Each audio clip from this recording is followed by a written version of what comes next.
Women Wednesday. It's a wicked Women Wednesday, if you ask me. Every single day on Liquid Lunch, we have a great time. We have men, women, people who identify as whatever they please as, and all voices are heard. But on Wednesday, we try to work extra hard to bring the woman's perspective throughout the whole show. Women in business, women in politics, women in philanthropy, women in the arts, because they all matter. And the women's perspective is probably more right than most of the men we have on here. And when you have Allison Joseph talking to us about the breaking news on the shooting related to anti-Semitism to lead off the show, the only way you can follow it up is with another dynamic woman.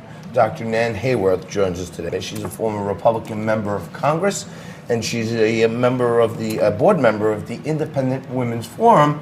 And Dr. Nan, thank you so much for joining us. Thank you. I want to point out to those of you at home, you'll be shocked to know that in just 3 days, Dr. Hayworth will be 59 plus 1. Plus 1, Okay, that's should right. you really be outing her like that? Oh, No, it's she fine. said, I mean, if you look like that at Absolutely. 59, you want to tell people, I Thank would you. think, right? Thank you, Frank. I'm trying. Thank you for joining us again, Well, Dr. Hayworth. very And, happy to be with you. You spent years representing the New York Congressional District down in Washington, for and now 2 glorious you're a years. board member of the Independent Women's Forum. So Yes. you've been in the healthcare sector because Yes, you're a and real doctor, a medical doctor, Yes. not one of these academic doctors. They're real doctors, too. I'm just saying, but you were a medical by doctor, all so you means, understand. John, yeah, they're... Well, the biggest issue Yeah. in the 2020 race, many say, is going to be health Physician, care. So yes. you got that. It is You've big. been in the swamp Yes. and back, and now you're in the private sector and you're doing things to advocate for independent women and women's issues. So Yes. you're like a triple threat Well- on the show. But I want to pick your brain a little bit on what the heck is happening down in the swamp right now. Yeah. There's so many factors that say these conversations have gone on between presidents for years. Yes. Okay? Now, they've investigated this guy for 3 years. They've literally turned up not one thing, zero, squat. They've turned out. May I correct you just slightly, Go ahead, John? correct me. They are turning up an awful lot of bad things about a president and an administration. It's just not President Trump and the Trump administration. Right. It's President Obama's administration. That's right. That is being proven today. This morning's hearings with Michael Horowitz, the IG, Damning. are absolutely So devastating. I've been saying, Frank joins me in this, it's so boring. It's like just theater. I mean, they're going through the motions. They've been saying for 3 years we're going to impeach him. They're trying to undo an election. And they know once they kick it over to the Senate's going to squash it. Why are they doing this to the American populace who we voted for Donald Trump? John, Speaker Pelosi, Nancy Pelosi, is trying to manage essentially a runaway train to oblivion for the House majority and quite likely for Democrats across the country in various ways. What their series of what they thought would be show hearings, what their parade of witnesses has demonstrated is that they have no factual basis for proceeding with an impeachment of a president of the United States. And every witness questioned directly by the very astute and dedicated to the truth, to revealing the truth, Republicans on the Judiciary and Intelligence Committees denied over and over again that there was actually any impeachable offense by the president, because there was none. And the Democrats are insisting on writing this out. They are signing their own death warrant, which is why Democrats representing swing districts, so-called moderate Democrats, now are desperately trying behind the scenes to see if they can work out an alternative, like a censure. Well, good luck with that. In the meantime, the Democrats are going to pay for their own foolishness politically, and it is all on them. They weren't smart about this. They've completely been outrun by President Trump, who triumphs yet again. And it's just remarkable proof of his staying power and of the work he's doing for the American people who have embraced it. So, Nan, you did such a great job touching upon both the merits of impeachment and the politics of Yes, it. sir. Just to drill down a bit more on the politics of this. Now, there are a lot of Democrats, I think about 31, that Yep. are in districts that, like your old district, Right. that Donald Trump won. Right. You're one of those districts Yes. that's represented by a Democrat and voted for President Correct. Trump. Now, you don't need that many Democrats to not vote for impeachment in Right. order for Trump not to be impeached. Now, That's correct. everybody is talking about impeachment as if it's a done deal, but given the poll numbers that you cited and that the president cited last night, and given the fact that these are not liberal districts, some of them aren't even moderate districts, these Right. are a lot of conservative districts. Right. Do you see a scenario in which maybe they won't vote this week to Right. impeach him? Well, they need 218 votes, I'm pretty sure it is, in order to pass an impeachment action onto the Senate for trial.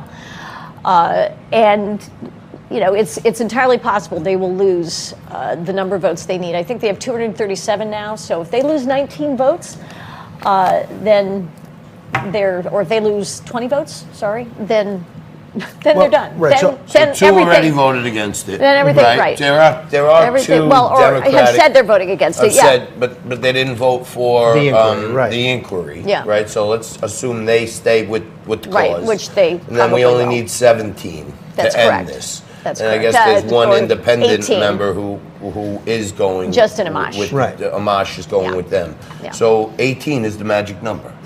It sounds like if we get 18. Yes, that's right. 18 people. is the magic number, and it wouldn't surprise me if they might be able to pick off 18. And that too, that will thoroughly embarrass the Democratic majority Oh my God, because that it's a would be the best. repudiation from within their That would be the own best. party. That would be This the was- best thing yeah. that ever happened. That's why Nancy Pelosi is so good at counting votes, which is She why we're here in is, the first place. right. I can't She see is. us She's Nancy politically ending up in that astute. Frank, position. she's good at dangling DNC money in front of candidates is. who are going to be facing tough races But next she year. That's what also she's good knows. at. She also knows. You can count the vote when you're paying for it.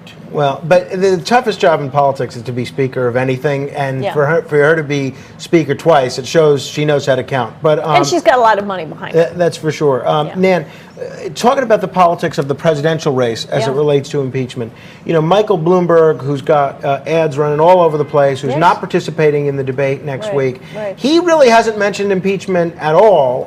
We've heard very little about impeachment from Joe Biden. Right.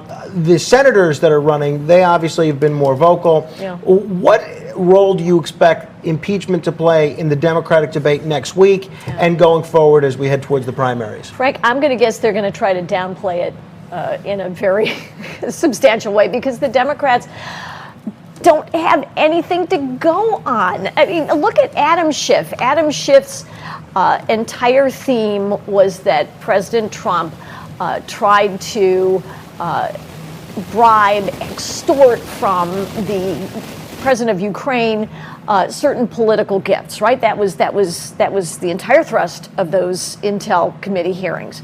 They couldn't come up with anything. They didn't even include it as a specific in their two now meager, weak articles of impeachment, right?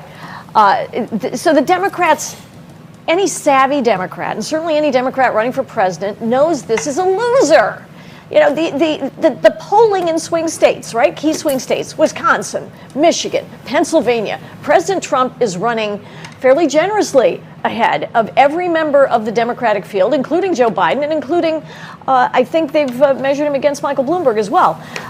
This says a lot. Probably a foot taller. Well, you know, stature aside, you know, President Trump's stature, I will say this much, not, you know, his physical stature is formidable, but his stature as a leader, as a president who has driven our economy, who has brought us prosperity and rising wages, who's got a trade deal now. I mean, that was the other beautiful aspect of yesterday, was that the Democrats then turned around and said, no, by the way, now we'll be your friend. Right, now we're going to sign USMCA because they're nodding to the fact that they know the American people are looking for these see things. something get done. Exactly. Yeah. But they are going to be very hard pressed to compete with President Trump successfully, I think, if they continue on the path of wasting time, wasting taxpayer resources. Millions of dollars have gone into these hearings, and not just that, time that we pay our representatives in Congress to spend accomplishing, moving forward with the president and the Senate. And when I was in Congress from a swing district, that's what we did. We didn't try to overturn the results of the 2008 and then the 2012 election. We worked incrementally as we could with President Obama because we had to for the sake of our constituents. That's what we're supposed to do. Exactly. In a And the democracy. Democrats in the House have not done that. They've adamantly refused. I want to thank you so much for joining us. I'm sorry Thank you you, weren't here John. on Thank your you, birthday. If I Frank. would have had a little notice, we would have had a cake. That's or my something area. Oh, but or, well, I'll just take a bottle of we'll have to- Question. That we'll would be give you great. some Question as a parting gift. Well, thank you so much. Thank You're always you. the best. Oh. Thank you for tuning in every day to Liquid Lunch. You got to stay right there. We're coming back with a whopper of a show today. John Burnett and David Eisenbach are going to be here a little later on to mix it up. My brother Derek's out on the street right now talking to people about what's happening in the world. Stay right there. Quick break. Back after this.